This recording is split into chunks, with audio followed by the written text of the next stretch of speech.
يا أيها الذين آمنوا اذكروا الله ذكرا كثيرا وسبحوه بكرة وأصيلا هو الذي يصلي عليكم وملائكته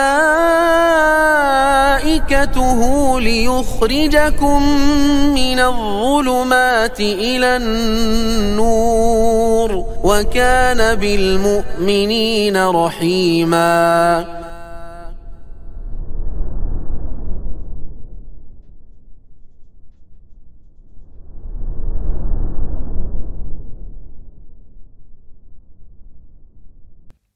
السلام عليكم ورحمة الله وبركاته. إن الحمد لله نحمده ونستعينه ونستغفره ونعوذ بالله من شرور أنفسنا وسيئات أعمالنا من يهده الله فلا مضل له ومن يضلل فلا هادي له أشهد أن لا إله إلا الله وحده لا شريك له وأشهد أن محمدا عبده ورسوله لا نبي بعده فإن أصدق الحديث كتاب الله وخير الهدي هدي محمد صلى الله عليه وسلم وشر الأمور محدثاتها وكل محدثة بدعة وكل بدعة ضلالة وكل ضلالة في النار. أما بعد, para ikhwah sekalian rahimani wa rahimakumullah, kita lanjutkan kajian kitab Mukhtasar Minhaj Al-Qasidin di kitab Al-Ilm di masalah peran dan kewajiban pendidik dan pembimbing, halaman 31, lanjutan dari sebelumnya insyaallah taala. Dan di sini ikhwah, kita kembali mengingatkan bahwasanya para murid, para tulab, bagi para pendidik itu ibarat para tulab ibarat orang yang meminjamkan ladang bagi siapa yang menanamnya, yaitu ladang ajr dari Allah Azza wa Jalla, pahala dari Allah Azza wa Jalla, sehingga dikatakan oleh Ibnu Qudamah Al-Maqdisi rahimahullah, seorang guru, muallim, ustaz atau dai tidak patut mencari upah kecuali dari Allah Ta'ala semata. Ini satu hal. Kemudian disebutkan oleh beliau rahimahullah, ulama salaf sendiri, ya, dikatakan wa qad kana as-salafu yamtani'una min qabuli hadiyatil muta'allim. Ulama salaf sendiri menolak menerima hadiah dari para murid mereka, yaitu para muridnya sendiri. Dan hal ini, ikhwah sekalian, masalah yang telah kita angkat sebenarnya di 2 pekan lalu, tetapi insyaallah kembali kita segarkan dengan ilmu masalah yang kadang-kadang menjadi dilema atau mengundang chaos di antara para penuntut ilmu, yaitu masalah al-ujrah atau ajr, upah, hadiah dari DKM, dari panitia, dari organisasi, dari murid secara khusus maupun murid secara majmu'ah. Apakah mutlak haram atau mutlak mubah, atau ada rincian terhadapnya? Di antara ulama mazhab yang mengatakan tidak bolehnya mengambil ujrah atau upah dari dakwah, yaitu ulama mazhab Hanafiyah. Ya, dan mereka berhujjah bahwasanya ikhlas adalah syarat sah beramal.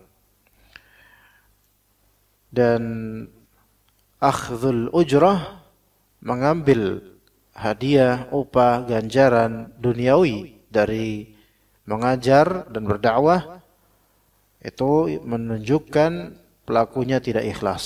Itu kesimpulan di mazhab Abu Hanifah, mazhab Hanafiyah. Dan mentabligh, yaitu menyampaikan hukum-hukum syar'i, hukumnya wajib, ya, sehingga ketika melakukan hal yang wajib tidak boleh mendapatkan ganjaran duniawi atau upah darinya, lebih-lebih mengharapkannya. Namun pendapat ini sebenarnya bukan satu-satunya pendapat di kalangan fuqaha dan ulama, melainkan justru beberapa nusus, beberapa dalil menunjukkan sebaliknya, baik hadis sahih Bukhari atau sahih Muslim, bahwasanya hadis-hadis tersebut menunjukkan bolehnya akhdhul iwad muqabil li ta'limil Quran. Akhdhul iwad yaitu mengambil al-iwad.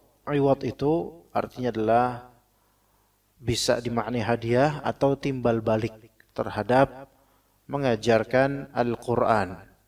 Dan ini adalah pandangan mazhab Syafi'iyah, Malikiyah, Zahiriyah, dan salah satu riwayat dari Imam Ahmad bin Hanbal rahimahullah. Hadis yang berkaitan dengan ini yang disebutkan riwayat Sahal bin Sa'ad As-Sa'idi radhiyallahu anhu, ketika ada seorang perempuan datang kepada Rasulullah sallallahu alaihi wasallam, maka berkata perempuan tersebut, "Ya Rasulullah, inni qad wahabtu nafsi laka," atau "inni qad wahabtu laka min nafsi." Ya Allah, ya Rasulullah, saya menghibahkan diri saya untukmu. Ya. Saya menghibahkan diri saya untukmu. Apa artinya, jemaah? Nikahi saya tanpa mahar, silahkan. Dan itu boleh untuk hak Rasulullah SAW. Apakah boleh untuk kita? Kalau untuk kita perempuan menawarkan diri untuk dinikahi boleh, namun tetap dengan mahar. Mahar itu wajib, bukan rukun. Ya. Mahar itu kewajiban dalam menikah, mahar, tapi bukan rukun akad. Ya, harap diperhatikan sehingga seseorang ketika menikah, akad menikah dan mahar belum ada, maka sah nikahnya. Baik, bedanya begitu. Rasulullah SAW boleh seorang perempuan menghibahkan dirinya untuk dinikahi tanpa mahar, silahkan, boleh. Taib, berarti ini apa? Menghadiahkan dirinya untuk sang muallim.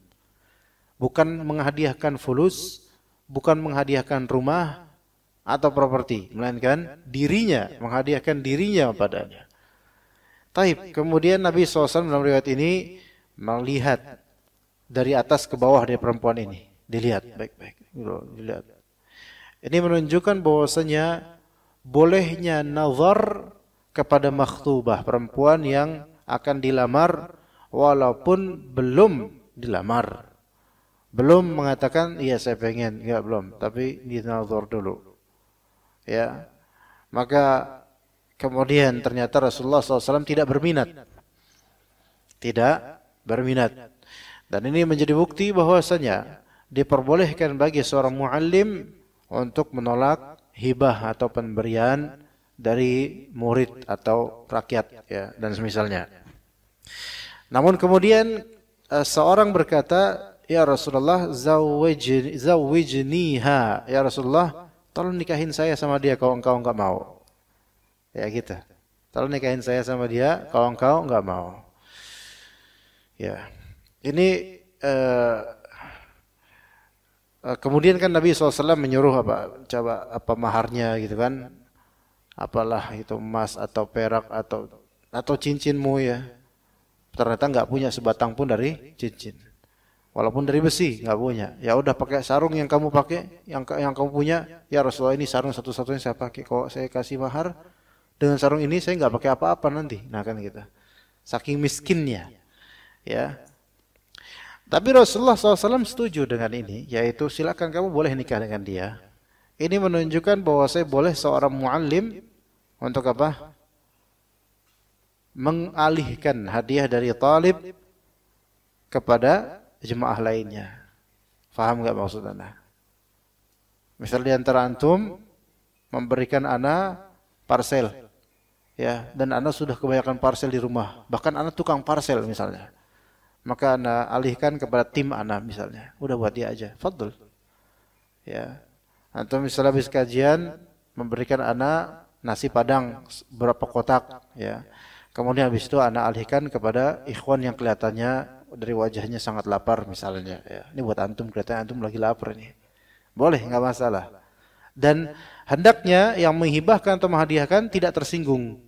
Namun sang muallim itu hendaknya juga apa?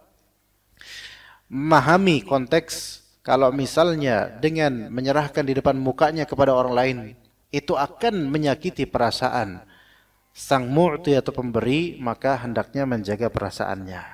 Itu lebih afdol. Ya, karena kadang-kadang kita gak enak. Kita mau ngasih ke ustadz, tujuan kita membahagiakan ustadz, ternyata di depan kita ustadznya ngasih ke yang lain. Itu kadang-kadang kurang mengenakan hati gitu. Setidaknya sang mu'alim memahami ini gitu loh. Apalagi mungkin thalib ini pengen beramal soleh, ya, pengen mendedikasikan untuk gurunya misalnya. Nah, kemudian Nabi SAW mengatakan ya udah, sampai akhirnya cuman punya hafalan surat saja. Ya udah, kata Nabi, qad zawwajnakaha bima ma'aka minal Qur'an. Saya nikahkan kamu dengannya, dengan mahar apa yang engkau miliki dari Al-Quran, hafalan Al-Quran dan kemampuan membaca Al-Quran. Dan ini menjadi dalil bahwasanya ketika seorang perempuan tidak memiliki wali, maka hakim atau penguasa menjadi walinya, yaitu Rasulullah dalam konteks ini. Itu pertama. Faedah kedua, mudahnya pernikahan di masa Nabi SAW. Tapi kemudahan itu juga relevan dengan hajat hidup yang memang ketika itu simple. Artinya, kalau sekarang, ya rahmatullah, sekarang misal pernikahan kok tidak semudah di zaman Nabi, ini suatu kewajaran selama tidak ghulu dan berlebihan dan israf. Berlebihan, israf. Ya, berlebihan itu, mubazir. Wajar kalau sekarang, kenapa kita itu menikah nggak bisa modal 5 juta doang, nggak bisa. Ya enggak? Bisa nggak? Ya bisa kalau misalnya calon kita orang tajir dan siap untuk membiayai semua operasional.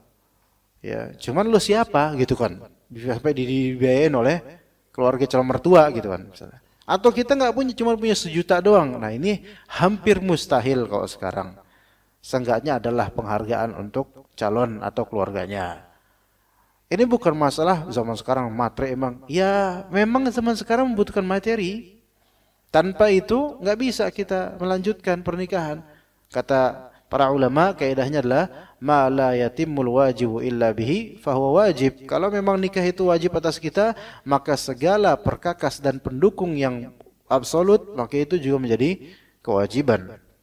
Nah, kemudian faedah yang ketiga dari kalimat Nabi tadi, yaitu bahwasanya bolehnya memaharkan Al-Quran dalam artian yaitu memaharkan sesuatu yang valuable secara materi dengan Al-Quran.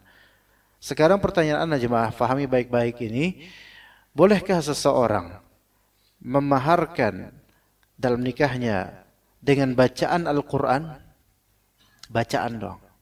Jawabannya tidak boleh dan tidak sah sebagai mahar walaupun sah nikahnya. Mahar itu kewajiban dalam nikah, bukan rukun akad, sehingga kalau maharnya itu belum benar, tapi rukun akadnya sah, maka sah. Rukun akad itu apa? Ada wali perempuan dan ada wali atau wakilnya wali, atau ada mempelai pria atau wakilnya. Itu satu. Ada ijab qabul, sighah. Kemudian ada saksi. Minimal 2. Dan memang cukup 2 aja, nggak masalah. Laki-laki yang muslim. Saksi itu rukun. Nah, kalau maharnya belum disebut tetapi sudah diniatkan, maka sah akadnya. Kalau maharnya belum benar, maka tetap sah akadnya. Sebagian dari orang kupinang engkau dengan bismillah. Ya enak banget kalau bismillah mah. Bismillah apa? Bismillah tawakkaltu ala Allah. Ya, emang mau safar antum? Atau kupinang dengan apa maharnya? Dengan mahar surat pembacaan surat Ar-Rahman. Ini tidak aci. Tidak sah sebagai mahar. Loh, kalau gitu gimana dong? Pernikahan sah nggak? Sah pernikahannya, maharnya harus diganti dengan yang sifatnya valuable, memiliki value yang bisa berupa materi, terbayarkan dengan materi secara urf. Sekarang secara urf dan syar'i, seseorang cuma baca Quran, maka apakah boleh dia misalnya mensyaratkan, saya mau bacakan kamu Al-Quran tetapi berikan saya uang dengan itu? Maka haram, gak boleh. Membacakan tok loh, gak boleh. Tapi kalau membacakan dalam rangka ta'lim, maka itu boleh masuk dalam ta'limul Quran, seperti guru tahsin, guru tajwid, guru tahfidz. Maka mereka boleh mendapatkan value materi dari apa? Dari pengajaran Al-Quran. Intinya ta'lim. Maka maksud dari hadis ini adalah qad zawwajnakaha bima ma'aka minal Qur'an, maksudnya saya nikahkan kamu dengan perempuan ini dengan mahar apa yang kamu bisa ajarkan dari Al-Qur'an. Maka boleh memaharkan pengajaran Al-Qur'an, pengajaran baik tahsinnya, baik tajwidnya, atau tahfiznya, atau tafsirnya. Boleh. Misal saya nikahkan, saya terima nikah saya dengan putri bapak dengan mahar mengajarkan tafsir surat Al-Jin misalnya. Misal, ya walaupun agak aneh sedikit ini, beda nih ya. Tapi ini sah. Nah, ditunaikannya kapan? Nanti setelah nikah. Ya, dengan kriteria yaitu tafsir surat Al-Jin. Ya, gitu. Tapi seperti enggak ada yang mau akhwat digituin ya. Masa tafsir surat Al-Jin emang saya apa gitu kan? Ya udah dah tafsir surat Al-Baqarah. Panjang lagi gitu kan. Tapi itu sah sebagai mahar.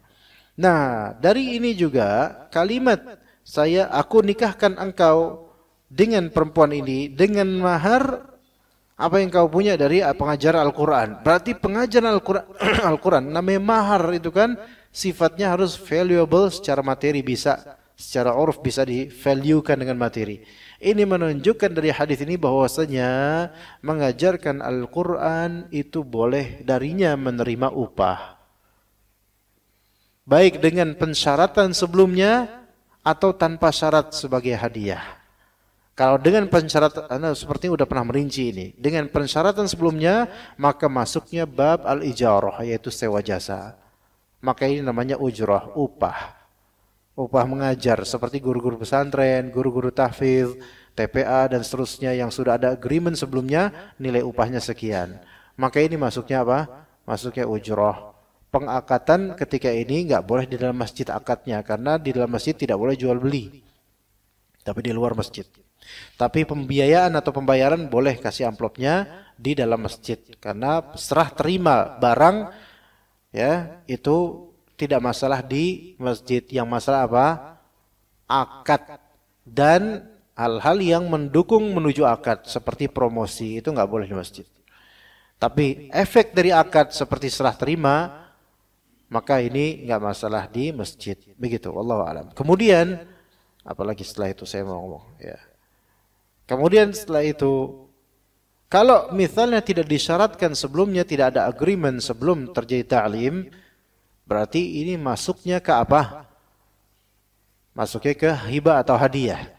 Masuknya ke hadiah, dan ini masuk semua baik hadiah atau ujrah masuk dalam mukafaah. Mukafaah itu adalah mengganjari setimpal orang yang telah berbuat baik. Begitu. Kalau gajinya ternyata sifatnya tertib, maka jadinya namanya rotib. Rotib itu gaji tertib. Kalau freelance, maka masuknya ujrah murni. Ya begitu.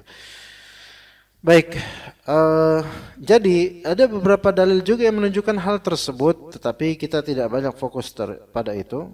Yang sahih dalam pandangan ini adalah wallahu alam, guru agama boleh menerima upah selama dengan syarat, yaitu satu, tidak ada kerakusan terhadapnya pada dirinya. Ketika seorang da'i sudah mulai rakus dengan apa-apa yang ada di dompet umat, maka sudah mulai menyimpang dan akan menyimpang. Jangan kira bahwasanya hal seperti ini ringan. Yaitu kalau dia udahlah, ya terima ujrah, terima mukafaah, terima kebaikan dari umat, iya taib. Tapi ketika sudah mulai di kalbunya itu kerakusan akan harta dari kaum muslimin, maka pasti ada sesuatu yang apa? Yang akan membuatnya menyimpang, membuatnya bermuka minyak. Kalau memang ternyata dia khawatir akan itu, yaitu seorang dai, ketika menerima hadiah, dia khawatir dirinya akan bermuka minyak terhadap umat, maka wajib atasnya untuk menjaga diri dari hadiah. Menolak pemberian hadiah itu boleh, demi menyelamatkan hati dan fatwanya sendiri nanti. Karena betapa banyaknya fatwa-fatwa atau jawaban-jawaban dari juru dakwah yang ternyata menyimpang karena tidak enakan dengan donatur. Karena nggak enakan dengan orang yang telah menafkahi dia. Maka kalau sudah sampai level itu, harus baginya berihtiyat, menjaga diri dari sikap seperti itu. Karena agama, iman, ilmu ini harus lebih diselamatkan daripada syahwatnya. Harus. Kita lihat bagaimana orang-orang Yahudi, jemaah sekalian, ikhwan. Yahudi dan Nasrani. Orang Yahudi itu punya ilmu, tapi fatwanya berbeda dengan ilmunya. Karena apa? Karena ada yang keinginan dunia. Itu orang Yahudi. Orang Nasrani, mereka tidak punya ilmu, tapi mereka berfatwa tanpa ilmu, padahal mereka bisa saja ikhlas. Tapi apa? Dol, yaitu sesat. Nasrani sesat. Mereka ngomong tanpa ilmu, tapi mereka tulus dalam berbicara. Kita nggak bisa jadi dua-duanya, nggak boleh. Kita harus perfeksionis dalam masalah ini. Ikhlas iya, dan juga harus benar. Shawab. Ya, yaitu benar. Ikhlas harus seperti seorang muslim, mukmin. Dan harus benar juga, jangan seperti orang Yahudi.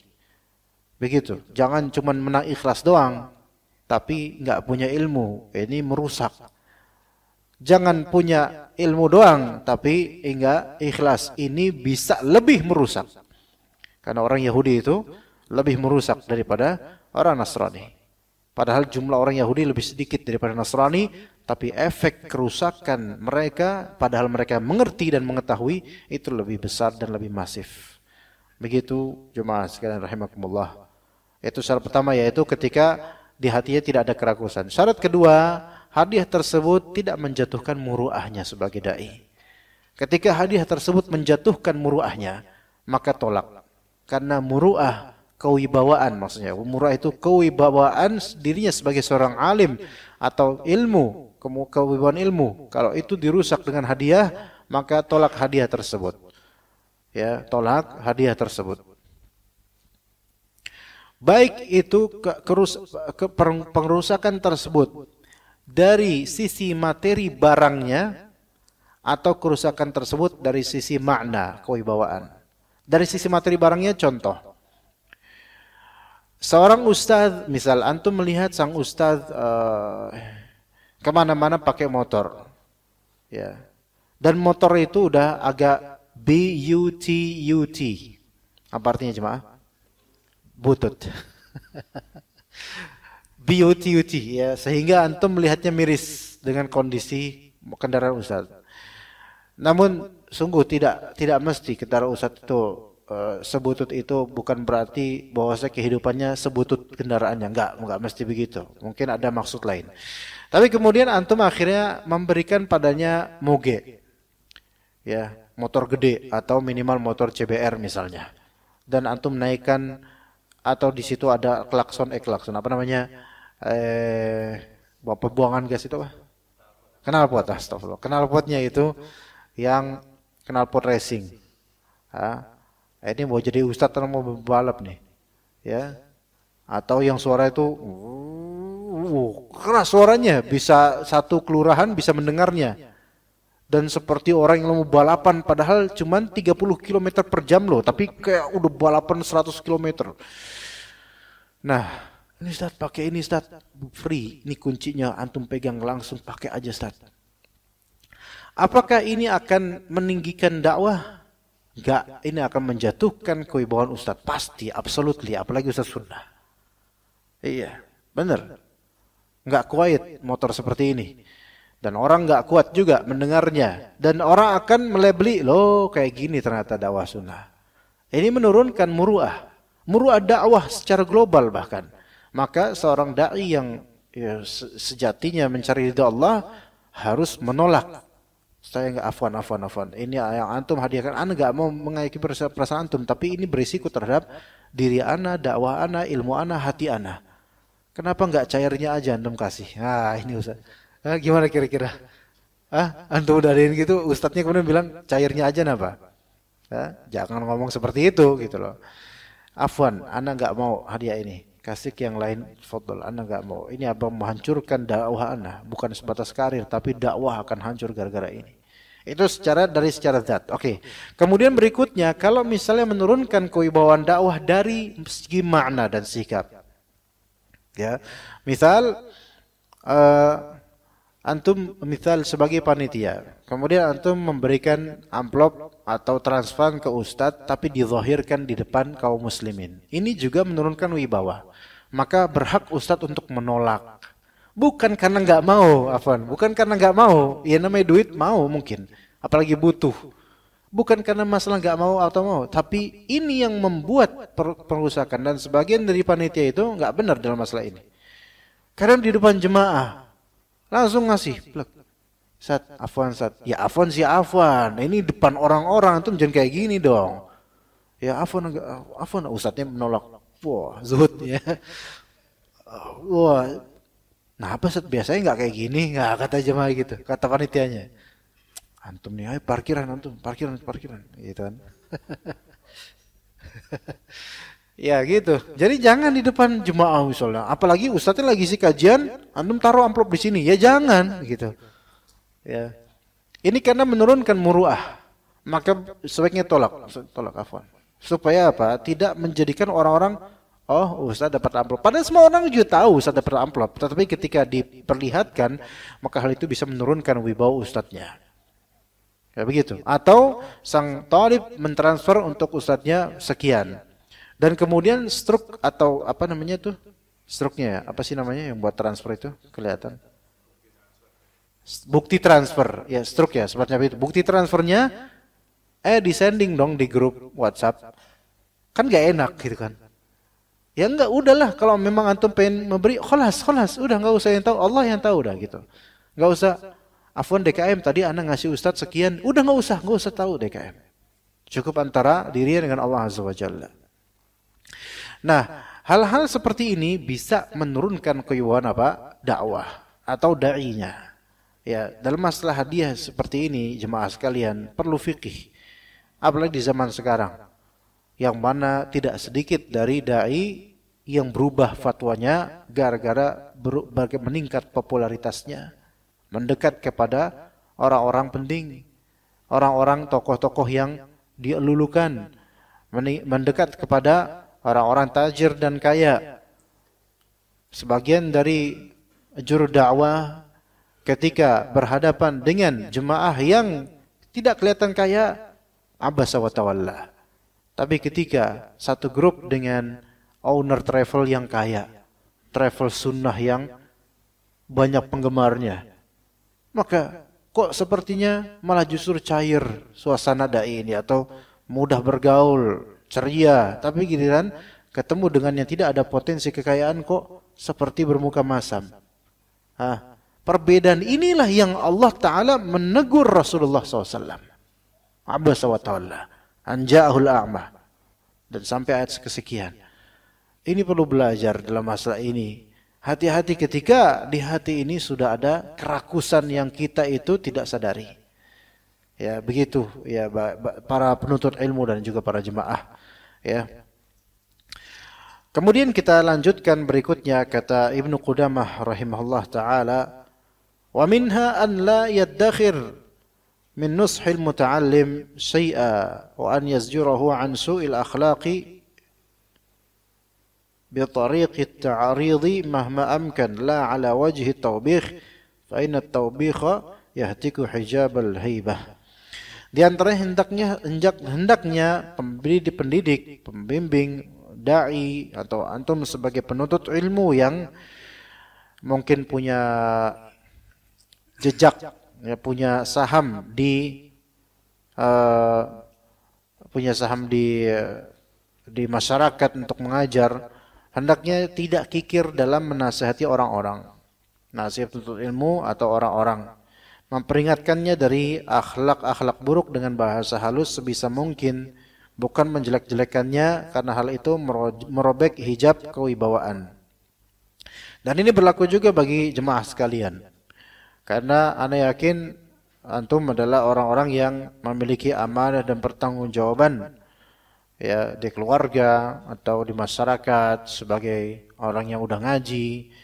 Maka janganlah berpelit diri dalam menasihati masyarakat secara individual ataupun secara kemajmuan mereka, memperingatkan dari akhlak-akhlak buruk dengan bahasa halus. Dan ini agak sulit dengan bahasa halus, kadang-kadang kita terpancing emosi, ya, sebisa mungkin bukan menjelek-jelekannya, karena hal itu merobek hijab kewibawaan. Taib, itu kita sebagai penuntut ilmu. Kemudian berikutnya di antara peran kita kalau mau mendidik dan membimbing, an yanzura ila fahmil muta'allimi wa miqdari aqlih fala yulqi ilaihi ma la yudrikuhu fahmahu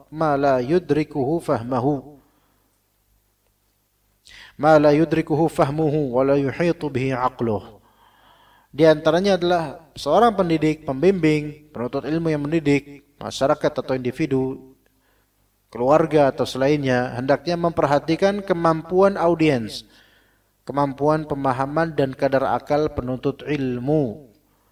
Tidak menyampaikan kepadanya apa yang belum dia pahami atau belum dikuasai oleh akalnya, karena akal manusia berbeda. Sebagaimana Nabi SAW bersabda, umirtu an ukhatiban nasa ala qadri uqulihim. Aku diperintahkan untuk berbicara kepada manusia sesuai dengan kemampuan akal mereka, kadar akal mereka. Dan dalam ucapan Ali bin Abi Thalib dalam Sahih Bukhari, hadithun nasa bima ya'rifun, atuhibbuna an yukadzdzaba Allah wa rasuluh. Berbicaralah kepada manusia dengan apa yang mereka ketahui. Apakah kalian mau bila Allah dan Rasulnya didustakan? Ya.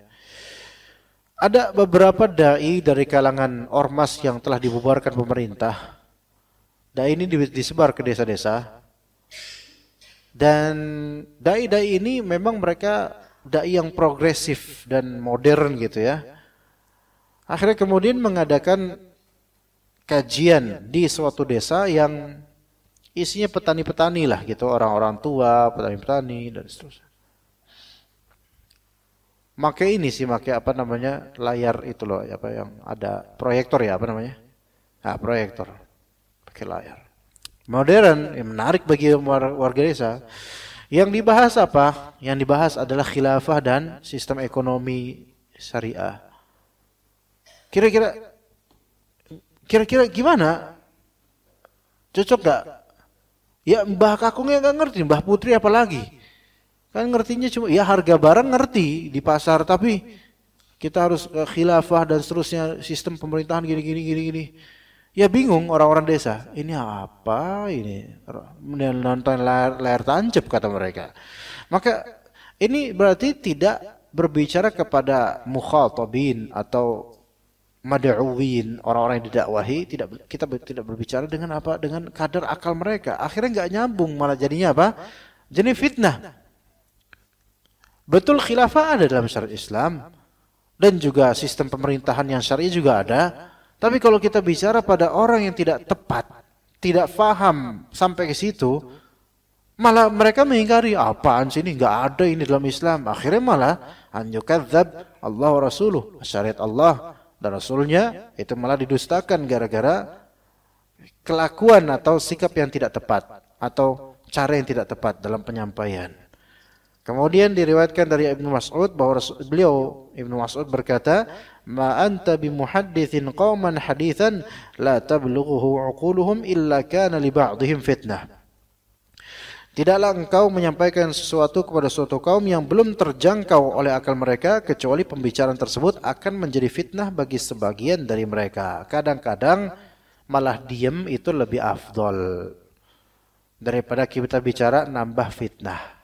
Ini fikih yang perlu sekali kita pahami betul-betul dan amalkan di konteks kemasyarakatan. Kita ini kan hidup di lingkungan apa? Non sunnah misalnya. Coba mana yang lebih afdal kalau menurut antum ya? Mana menurut anda juga nih? Mana yang lebih afdal? Kita hidup di tengah lingkungan sunnah atau di tengah lingkungan kaum muslimin yang awam umum gitu? Kalau memang secara afdal dari segi perfection kesempurnaan dan apa namanya sama-sama ke sunnah, ya iya. Kalau tetangga punya tetangga yang semuanya sunnah semua, zen gitu loh. Tapi kan itu kan ekspektasi. Kenyataannya kalau kita tinggal di tengah perkampungan yang disebut kampung sunnah, malah sakit hatinya lebih dalam biasanya. Iya. Dan ini kenyataan yang terjadi di beberapa tempat yang kita tidak sebut namanya. Di beberapa daerah. Memang ini kampung sunnah sih, tapi lebih nyelekit gitu loh. Dan kayaknya lebih nyakitin mendingan sama orang awam gitu. Bahkan bukan hanya kampung sunnah. Kadang-kadang antum bekerja sama di kantor dengan orang yang enggak antum kenal sunnah-sunnahnya, orang awam biasa. Itu kadang-kadang lebih menyenangkan. Karena ekspektasi kepada sesama orang sunnah itu besar sehingga dia salah dikit kita sakit hati gitu.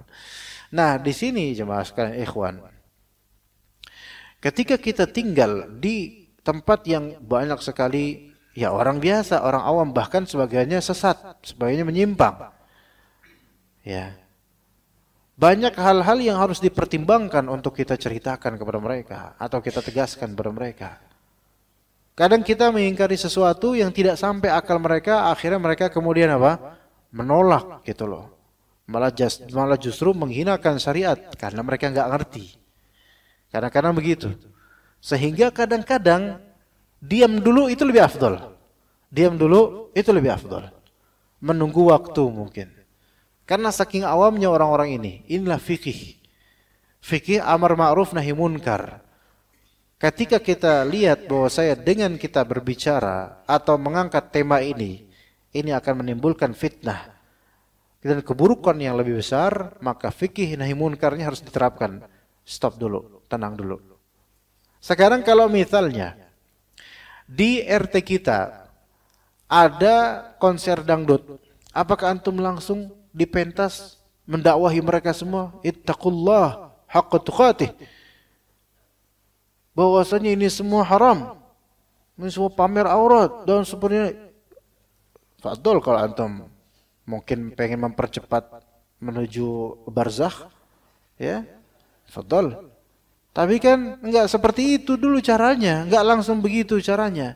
Betul ini dakwah, betul ini kalimat yang benar secara lafal dan maksud, tetapi kaifiyah, tariqah, metode, tata caranya yang belum tepat. Ada waktunya nanti, gitu loh. Kita enggak bisa langsung seperti itu. Kecuali mungkin kalau kita waliul amri di situ. Kecuali kalau kita punya power atau kita punya masa misalnya, itu pun harus banyak pertimbangan juga gitu. Iya, jangan karena punya masa kemudian datengin konser dia hancur-hancurin semua. Ya itu diliput lebih rame lagi nanti. Syuf lihat. Kadang kemungkaran itu bukan karena kita itu mendiamkan karena kita setuju, bukan. Tapi kita bukan mendiamkan karena apa? Karena kalau kita tidak diam, madaratnya lebih besar. Seperti itu jemaah sekalian. Ya, Ali radhiyallahu anhu berkata, sesungguhnya di sini yaitu di hati, di dada, di hati ini ada ilmu. Sebagaimana dikatakan oleh sebagian dari orang, al-qalbu wi'aun muli'a ilma. Hati itu adalah suatu wadah yang bisa dipenuhi oleh ilmu. Seandainya, tapi sebagian ulama mengatakan bukan al-qalbu tapi al-kitab. Ya, al-kitab. Kitab adalah suatu wadah yang dipenuhi dengan ilmu. Seandainya sesungguhnya di hati ini ada ilmu, seandainya aku menemukan orang-orang yang mau membawanya. Sekiranya aku menemukan orang-orang yang mau membawa ilmu ini. Artinya beliau tuh seperti kadang menunggu siapa gitu yang mau ilmu yang ada pada saya. Karena khawatirnya orang-orang ini enggak faham dengan apa yang saya bicarakan. Seandainya saya bicara mereka faham, maka itu sesuatu yang sangat menyenangkan gitu. Kemudian Asy-Syafi'i rahimahullah mendendangkan nasyid Nasyid di sini maksudnya adalah qasidah, afwan. Nasyid di sini maksudnya adalah syair, afwan, ya. Maka Syafi'i berkata, langsung aja ke maknanya, apakah aku menebarkan mutiara dalam kerumunan unta? Nah, kalimat ini dalam ini. Enggak relevan dong. Kalau antum naro, antum tebar, bukan naro aja, antum tebar mutiara. Nasihat ya.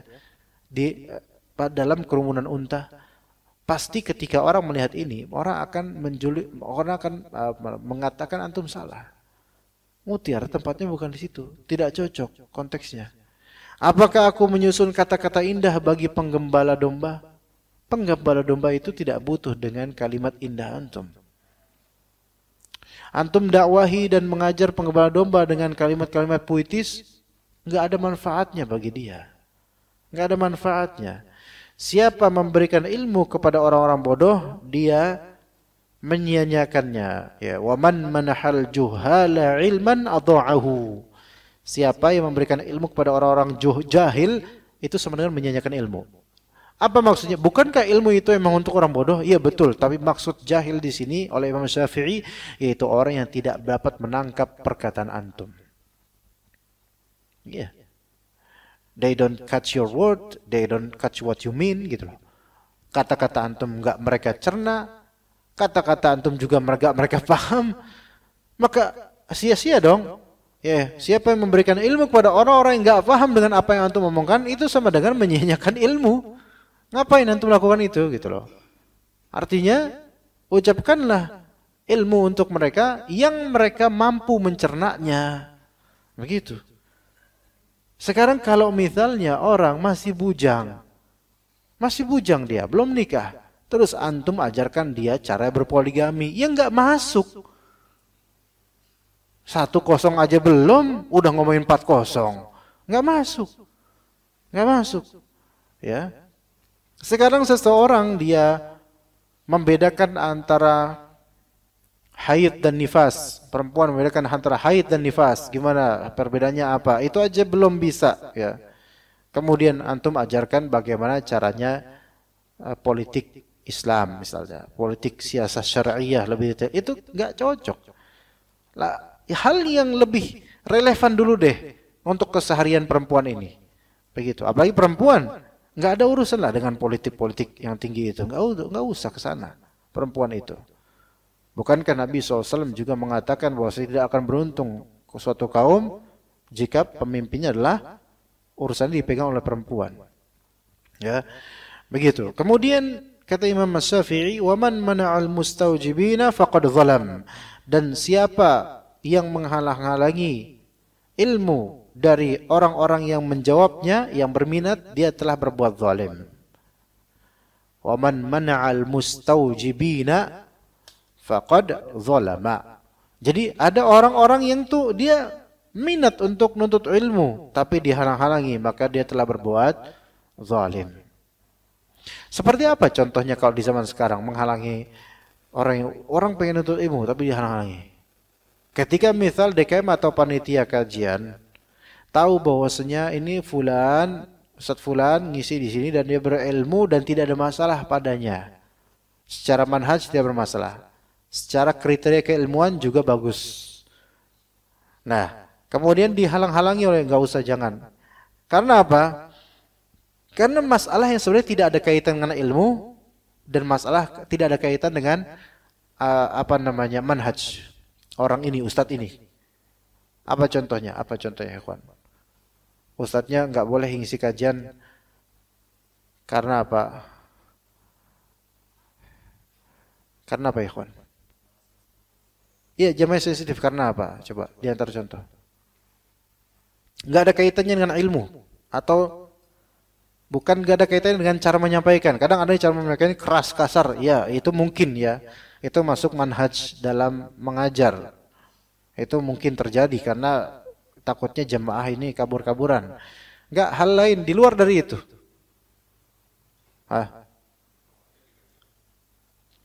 Ya, 3 jam. Ya, itu termasuk manhaj juga, Pak. Manhaj mengajar. Tapi itu juga jangan langsung di-cut. Melainkan diberi masukan dulu. Jangan langsung di SP3. Jangan. Iya.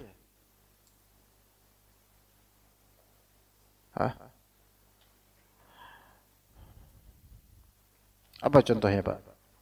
Ini saking di masjid ini nggak pernah mengkat ustadz ya, jadi nggak tahu ya. Alhamdulillah.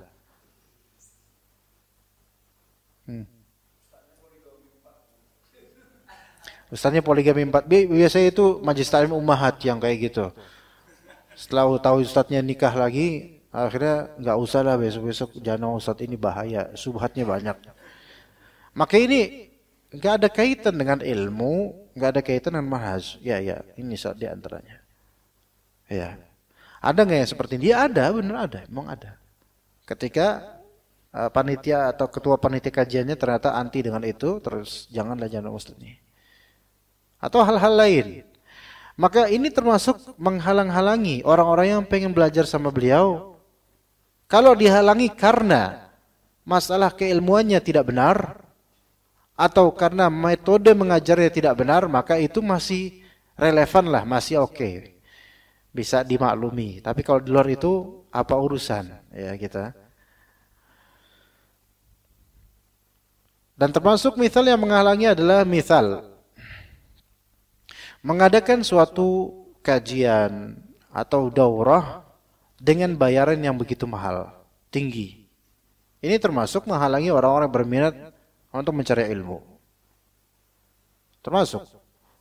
Kecuali kalau memang bayaran tersebut memang sesuai dengan konteks keadaan dari pengajian itu.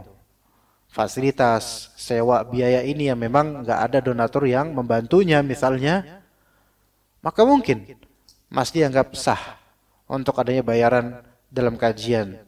Tetapi ketika hendaknya nih ide bagi yang tidak ada klausul bagi yang tidak mampu membayar akan diberikan dana sumbangan kompensasi subsidi untuk fuqara wal masakin. Ini nyakitin juga kalau ada kayak gini ya. Bagi yang tidak mampu membayar maka akan diberikan subsidi. Itu seperti itu. Fitnah yang terjadi belakangan ini adalah beberapa dari ikhwan membicarakan itu. Dan memang betul bahwasanya hal-hal seperti ini bisa mengganggu stabilitas dakwah dan bisa membuat orang-orang yang tidak mampu untuk merasa terhalangi dari menuntut ilmu padahal dia pengen berguru pada ustadz ini misalnya. Dan mungkin tema yang diangkat atau daurah yang diangkat ustadz ini itu memang sangat-sangat dibutuhkan oleh dirinya, tapi akhirnya keberatan dengan adanya biaya. Maka hendaknya diberikan klausul di poster, bagi yang tidak mampu membayar infak ini maka akan diberikan subsidi, dijanjikan itu. Ya, begitu. Supaya tidak terjadi fitnah. Karena beberapa ustadz kita akhirnya juga terfitnah gara-gara adanya pembayaran ini gitu loh. Sebenarnya hukumnya sesuai sih dengan bagaimana sekolahan ada bayaran. TPA juga ada bayaran. Ya, yang seperti ini kok ada bayaran, ada kewajaran kalau memang membutuhkan fasilitas. Sebenarnya kalau kita insaf dan lapang dada, protes kita itu nggak usah terlalu masif lah untuk masalah ini. Apalagi ini masalah sebenarnya masalah juz'iyah, yaitu masalah yang cabang lah sifatnya. Kalau memang dikatakan bisa mengganggu dakwah, bisa mengganggu dakwah. Bisa membuat kurang ikhlas, bisa juga membuat kurang ikhlas. Tapi mungkin ada alasan kenapa kok bisa bayar gitu. Ada alasan. Hanya saja ayolah sama-sama integrasi lah, sama-sama legowo lah. Yang mengadakan daurah tersebut kalau bisa jangan mentalnya mental bisnismen, melainkan mental munfiq, orang yang suka berinfak. Ya, kalau memang tujuannya adalah supaya yang hadir di daurah ini adalah orang-orang yang sudah bayar sehingga merasa betul-betul prizeful, betul-betul precious daurah ini baginya karena saya sudah bayar loh, seperti seminar-seminar bisnis itu kan bayar itu. Masa dakwah ini nggak bayar, saya bayarlah biar saya sungguh-sungguh. Itu ada orang-orang mental kayak gitu. Ya, dia mungkin cocok. Tapi sekali lagi berikan kesempatan juga untuk orang-orang yang tidak mampu untuk masuk. Dan yang secara absolut yang saya merasakan dan saya sekarang memohon kepada Allah agar tidak seperti itu adalah memang segmen-segmen dakwah khusus di hotel-hotel. bersama orang-orang yang memang hanya bisa membayar tinggi. Ini saya udah merasakan, jemaah. Maka yang seperti ini, karena saya udah ngerasakan bagaimana atmosfernya, seberapa manfaatnya, kita katakan besok-besok jangan bikin seperti ini sebenarnya. Sejujurnya, kalau ini beda ini. Ya, kalau daurah yang dengan harga murah itu mungkin karena memang fasilitas memang butuh, dan juga untuk mengundang ustaz-ustaz ini butuh dana juga, transportasi dan seterusnya. Mungkin itu ya. Kalau bisa sih ada donatur yang mengurus itu kalau bisa. Jangan pakai bayaran kalau bisa. Tapi kalau di hotel dan hotelnya hotel ternama dan bayarnya itu berjuta-juta, ana merasakan, ana pernah ikut sebagai pembicara. Sebagai pembicara sejujurnya, dan ana nggak mau beritahu ke antum siapa ustadz pasangan ana ketika itu. Ya. Tapi ini sudah berulang kali gitu loh. Dan ini karena ana merasakan langsung, mengalami langsung, mengajar juga langsung, dan ana rasakan ini tidak bermanfaat banyak untuk orang-orang kayak ini bahkan. Sejujurnya, ini hanya membuat pengkotak-kotakan antara fuqara dengan antara agniya. Dan itu sahih. Yang anda dapatkan adalah anak orang yang paling fakir ketika apa? Di daurah itu. Anak orang paling fakir. Dan jemaah itu para orang kaya semua. Bahasa mereka beda, jemaah. Mereka tahu merek. Anak paling cuma sarung atlas tahunya doang. Mereka tahu merek semua, anak nggak ngerti apa-apa. Kadang mereka ngomong cara bicara beda. Sehingga masya Allah ini. Seandainya ada seorang, anak aja sebagai ustadz, anak sebagai ustadznya loh. Anak merasa termarginalkan dengan kehadiran mereka loh jemaah. Anak sebagai ustadznya, ini tahun 2017 dulu. Anak sebagai ustadznya saja. Gimana kalau ternyata ada jemaah fuqara yang masuk ke situ, lingkup situ, dapat subsidi misalnya, pasti lebih mojok lagi, mungkin masuk jurang kali habis itu. Ini hak, ini nyata, dan anak-anak rasakan sendiri. Kemudian anak juga didik anak-anak mereka. Beda, anak-anaknya beda. Cara ngomongnya beda. Kebutuhannya beda. Kita ngajarinnya juga harus dengan cara beda. Harus dengan kemanjaan yang berlebih, tapi memang mungkin asupan gizi mereka lebih bagus, jadinya pinter-pinter juga sebenarnya. Iya. Beberapa itu jemaah kita ketika itu daurah artis, penyanyi. Betul, yang mau hijrah. Dan sampai sekarang nggak sampai Habasyah mereka hijrahnya. Sampai Madinah nggak sampai, Habasyah nggak sampai. Ada ketika itu sejujurnya penyanyi. Salah satu penyanyi yang masyhur, anak sebutin bandnya, antum pasti kenal. Nggak kenal, pergi aja antum ke laut. Ada. Dan antum yakin antum kenal band ini. Penyanyi. Ketika itu dia dengan tawadhunya, masya Allah, Ustaz tolong bimbing anak saya juga, Ustaz ya, mudah-mudahan dapat hidayah gitu. Sampai sekarang masih nyanyi sama di bandnya. Anak kira bakal taubat ini orang. Sampai anak berikan tausiah dan seterusnya secara personal ke orang ini gitu. Dah tinggalkan ini, Ustaz ya, Ustaz Anda juga udah. Yo masya Allah ketika dia masya Allah. Tapi ini orang yang populer, salah satu band paling populer di Indonesia. Iya.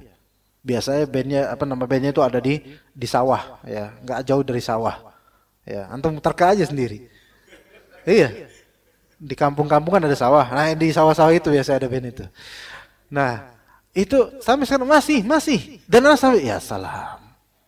Kasihan ini, semoga Allah berhidayah, tapi berarti nggak ada impact. Padahal pasangan anak dai tersebut ini salah satu dai paling populer sekarang, dai sunnah paling populer. Jika memang masih sunnah, wallahu a'lam. Tapi dai paling populer ketika itu dan sampai sekarang paling banyak digandrungi oleh jemaah, para artis dan seterusnya paling banyak. Nah, ini ana rasakan, ana sendiri sebagai ustadz, kalau sang ustadz pasangan ana ini memang udah masya Allah, beliau memang udah berpengalaman dan punya mungkin dompetnya masya Allah gitu. Tapi ana sendiri, ana nggak pede, cuma ana loh ustadznya loh, ana sendiri dengan ilmu yang ana punya menjelaskan bisa.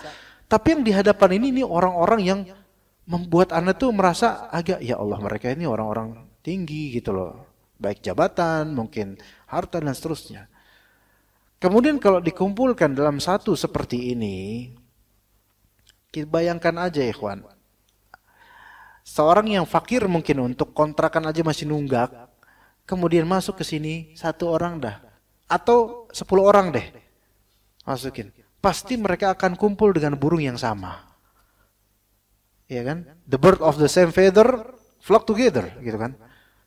Burungnya apa? Burungnya sama apa? Sama-sama miskin, gitu kesamaannya. Nah, satu sama-sama kaya, bahasanya beda. Kenapa enggak dibaurkan dalam hal yang netral aja deh? Enggak usah bayar mahal-mahal deh. Majelis kayak gini aja lah. Coba sekarang di antara antum siapa yang kelihatan miskin, Pak? Oh, bukan kelihatan miskin, miskin kadang enggak kelihatan. Ya. Ya itu, ada nggak di antara antum berpikir bahwa saya, oh ini kayaknya seberang saya kayak muka miskin nih, kayak miskin. Nggak ada kan pikiran gitu, nggak ada.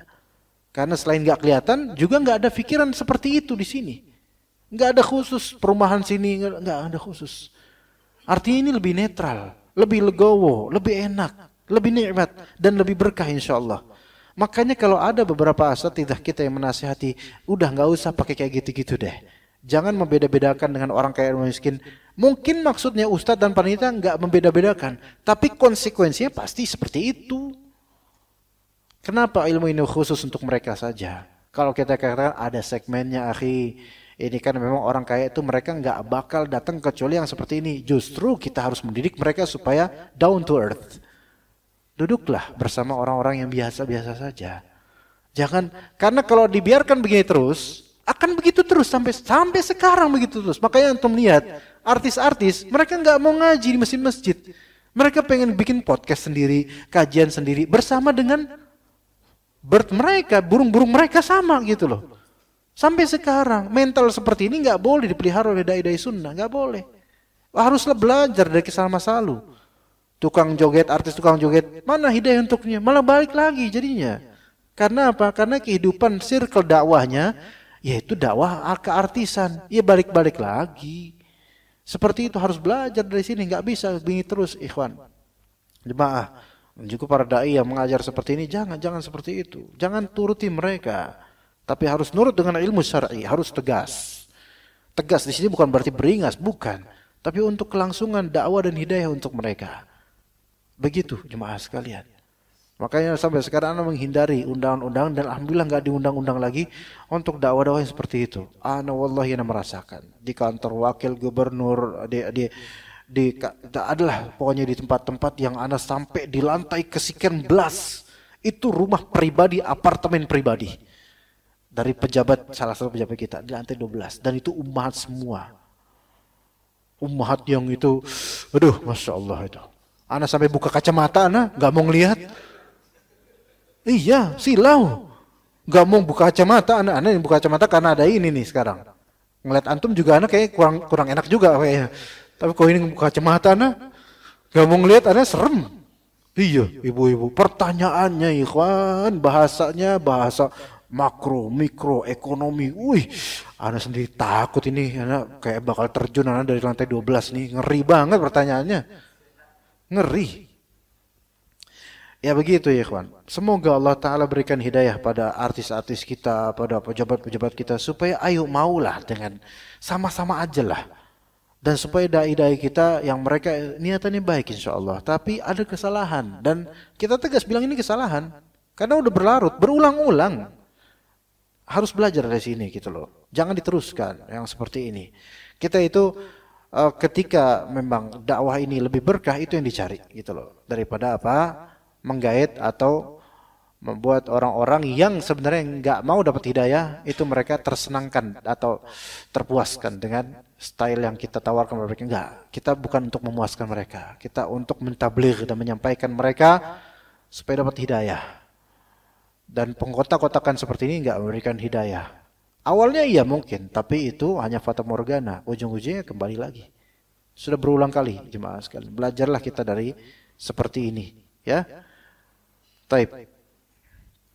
Jadi antara kita memberikan ilmu sesuai dengan bahasa mereka dengan mengkotak-kotakan itu dua hal yang berbeda. Maka jangan mengkotak-kotakan. Betul kita sesuaikan bahasa, tapi secara segmen jangan dikotak-kotakan sehingga semua sama insyaallah satu majlis.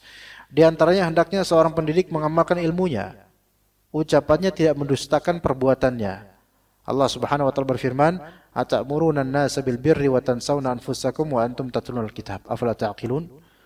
Mengapa kalian suruh orang lain mengerjakan kebaikan sedangkan kalian melupakan diri kewajiban keimanan sendiri? Padahal kalian itu baca Alkitab. Ali bin Abi Thalib radhiyallahu anhu berkata, keburukan dan malapetaka menimpaku karena dua orang. Satu, orang berilmu yang melanggar, dan dua, orang bodoh yang tekun beribadah. Ini seperti Yahudi dan Nasrani. Dia punya ilmu, tapi dia menyelisih ilmunya. Yang Nasrani bodoh, tidak punya ilmu, tapi malah rajin beribadah, ikhlas lagi. Ya, kesian. Ya, tidak diterima tetap ibadahnya. Taib. Untuk materi kita cukup sampai sini insyaallah. Sallallahu ala nabiyina Muhammad wa ala alihi wa sahbihi ajma'in. Ada pertanyaan ikhwan?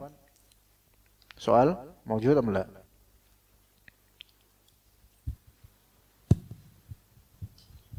Ya, تفضل. Ada speaker itu.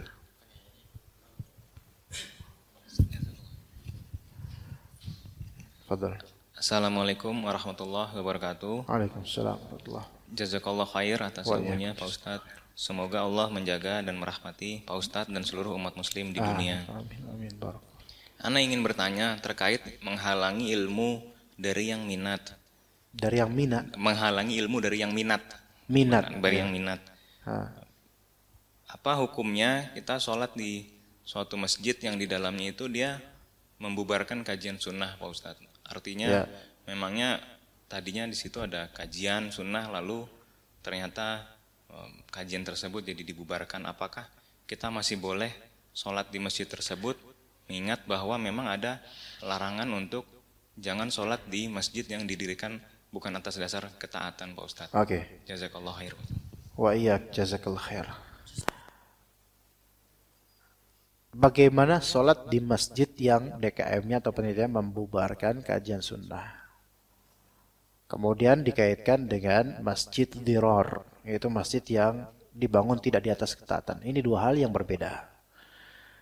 Pertama, masjid diror itu dibangun murni oleh orang-orang munafik untuk menandingi masjid Nabi SAW. Sehingga di situ memang ada rencana dan makar yang buruk. Beda. Makanya Nabi SAW ketika diundang untuk sholat di masjid itu nggak mau. Kalau diundang untuk jadi imam loh, nggak mau Rasulullah SAW. Karena melihat madarat dan melihat zat ini masjid ini dibangun di atas kemunafikan dan perlawanan. Makanya diperintahkan kemudian untuk dihancurkan. Masjid loh dihancurkan, gitu loh. Oke. Beda. Masjid diror ini beda dengan masjid kaum muslimin di kita umumnya yang mana dibangun insya Allah di atas ketakwaan dan keinginan beragama, tidak untuk menandingi. Enggak, bukan, itu beda ya. Masjid-masjid yang qadarullah pengurusnya membubarkan kajian sunnah, itu mereka boleh jadi banyak yang karena salah paham atau tersinggung. Bukan karena emang memerangi dakwah Rasulullah itu sendiri, bukan. Kita bedakan ini jemaah. Memang benar pasti ada penyusup di situ atau orang-orang yang benci dengan dakwah sunnah, betul. Tapi bedakan. Pembubaran kajian sunnah itu ada berapa model. Beda-beda. Pembubaran kajian sunnah ada berapa model. Dan akan anak berpengalaman juga dinonaktifkan kajiannya ya. Jadi ya tahulah gitu. Ada yang dibubarkan karena karena DKM melihat maslahat madarat. Maksud pembubaran ini bukanlah untuk menihilkan adanya dakwah sunnah, bukan. Ada seperti itu.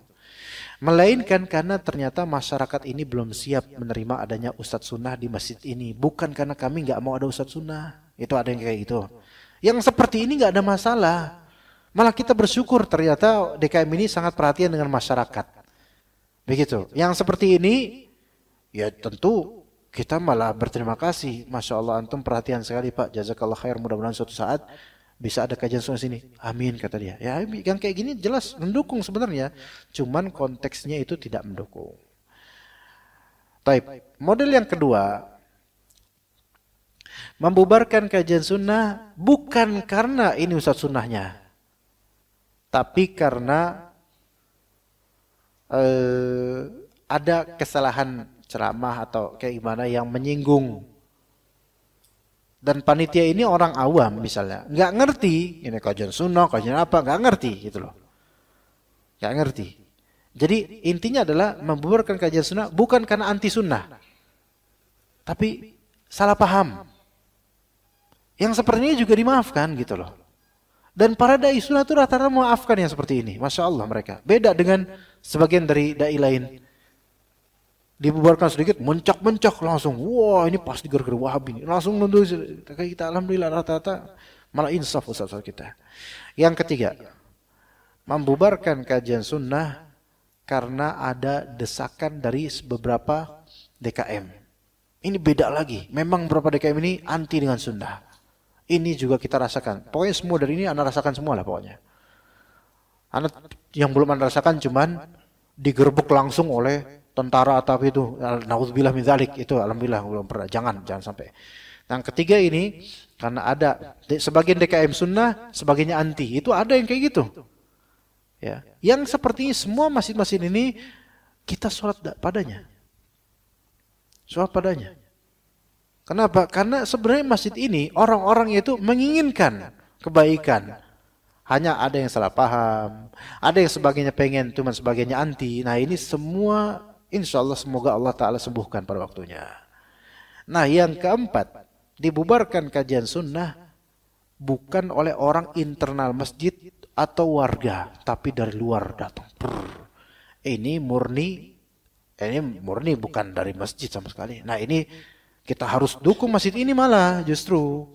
Besok-besok sholat di situ malah. Justru jangan malah, wah dibubarin nih. Padahal yang ngebubarin itu siapa? Jemaah yang entah dari mana itu. Kajiannya di Bekasi, yang ngebubarin orang Madura. Kan lucu. Ya, misalnya, saking jauhnya gitu loh. Kok bisa? Nah, justru yang ke nomor 4 ini, kita lebih baik sholat di situ. Sebagai ta'yid. Yaitu penguatan terhadap DKM. Supaya dikuatkan hatinya. Kalau misalnya kita mindsetnya adalah dibubarin di sini, nggak aman di sini. Terus dibiarkan DKM yang udah sunnah, ikhwan sunnah, dibiarkan mereka menyendiri di situ, kita anti-nya malah justru mereka makin kering dan makin dituding dong. Kita kuatkan dengan sering kita ke situ juga. Nah itu yang keempat. Adapun yang kelima, kalau memang itu masjid dari awal emang udah anti terhadap sunnah, ya maka ya udah, nggak usah maksa, nggak orjo ngoyo. Tapi tetap boleh sholat di tempat itu. Walaupun sudah membubarkan, bahkan walaupun anti sunnah. Apalagi kalau antum rumahnya dekat situ. Tunjukkan pada mereka bahwasanya antum no problem dengan itu. Antum insaf dengan itu. Kita itu cuma tinjauannya kadang-kadang bukan masalah, jangan di masalah di ini. Wow, di masjid ini pernah nih ya. Jangankan itu Pak, ana yang isi pengajian aja ustadznya. Kajian ana di-cut gitu. Nggak boleh lagi besok lagi, nggak boleh lagi, itu anak tetap sholat di situ. Iya, tetap sholat di situ. Dan anak menghargai biarin, karena apa? Kita itu dibubarkan, itu qadarullah masyafa'ala. Ada pelajaran yang harus kita ambil, udahlah terima aja, itu dari Allah Azza wa Jalla. Mungkin ada kesalahan di diri kita. Iya. Bahkan sampai jemaah yang setiap anak isi kajian, isinya bisa sampai 1.000 orang Pak. Ada itu, setiap Senin tuh ketika itu. Tahun 2017-2018. Ada masjid namanya Al-Azhar Sumarekon. Itu masjid besar, Masya Allah. Berkah insya Allah. Ketika anak kajian situ selalu rame, Senin malam ketika itu. Rame Pak, itu bisa 1.000 orang bisa masuk itu. Ikhwan itu pemuda banyak itu udah sampai kayak lautan Pak tiap Senin malam. Karena itu kan jalur orang pulang kerja tuh. Tahu nggak Pak? Bukan Sumarekon Tangerang, bukan. Bekasi. Bukan Sumarekon Tangerang, bukan. Oh itu Masya Allah. Tiba-tiba secara sepihak, tiba-tiba tes langsung SP3. SP3 langsung ada suratnya. Diberhentiin. Karena ada apa nih? Kita KSB itu Kajian Sunnah Bekasi. Mereka, kami nggak tahu Ustaz, tiba-tiba diginiin. Anda juga nggak tahu kenapa. Tiba-tiba ada Pak Coy disebutnya, itu orang Trans TV dulunya, yang apa namanya khazanah apa itu namanya dulu, ngurus khazanah itu juga sampai nge-WhatsApp ana gitu loh, atas pembubaran ini kok bisa gitu, ya qadarullah. Tapi ya ketika lewat Wisma Asri atau lewat daerah Pondok Ungu, sholat di situ tetap. Teringat, terkenang zaman ketika itu gitu loh. Rame, Masya Allah pemuda pada semangat kajian, semangat Masya Allah itu. Itu betapa sakitnya ketika di-cut seperti itu jemaah. Tapi kita nggak bisa, ini rumah Allah. antara bapernya dengan ini rumah Allah, udahlah pisahkan itu. Tetap kita sholat di situ. Ini yang kita punya majelis dibegitukan, tetap sholat situ. Tetap hargai ini rumah Allah. Adapun urusan dengan manusianya, udah urusan lain. Makanya begitu. Jangan kita baperan dengan wah kajian ustadz kita dibubarin di masjid ini, nggak bakal anak masjid ini, awas loh, udah bangkrut loh pada atau diganti DKM-nya, udahlah doain yang baik-baik aja.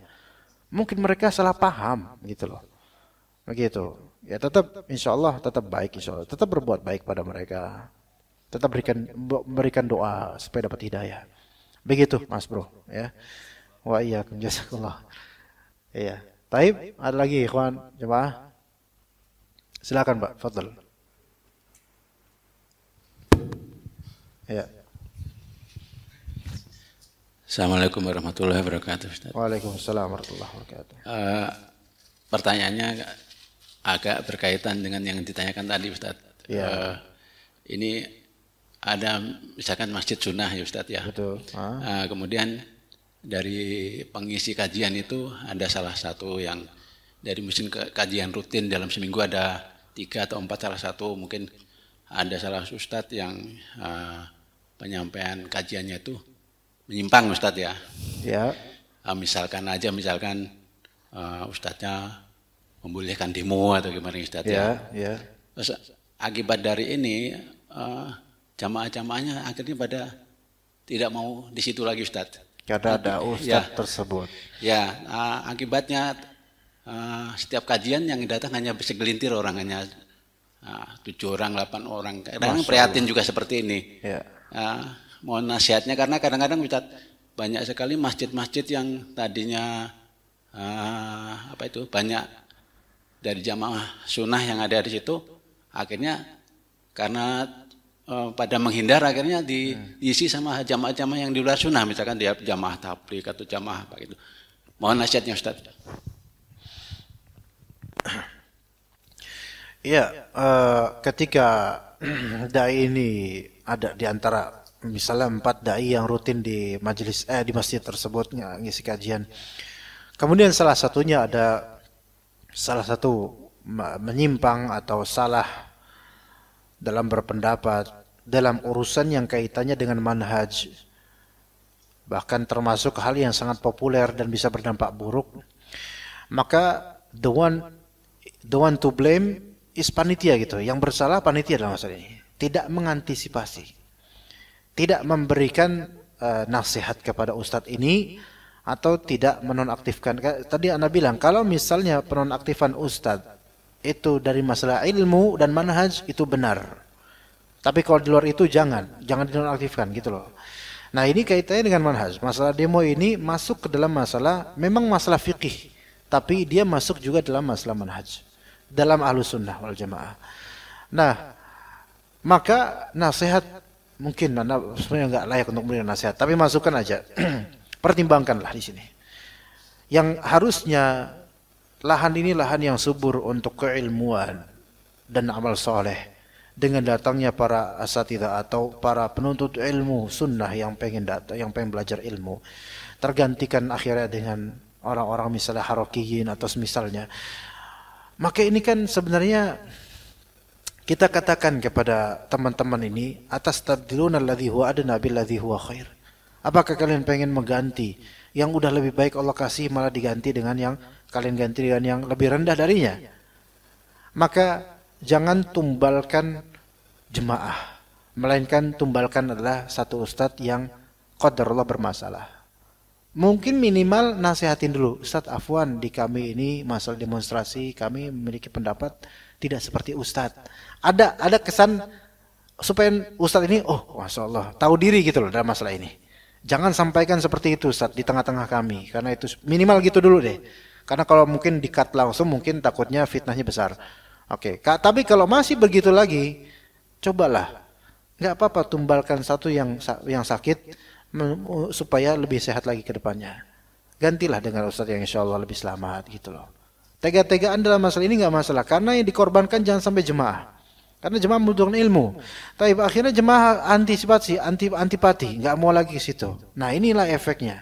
Malah berganti dengan jemaah yang bersifat lebih ke harokah dan semisalnya. Ini kan kurang baik.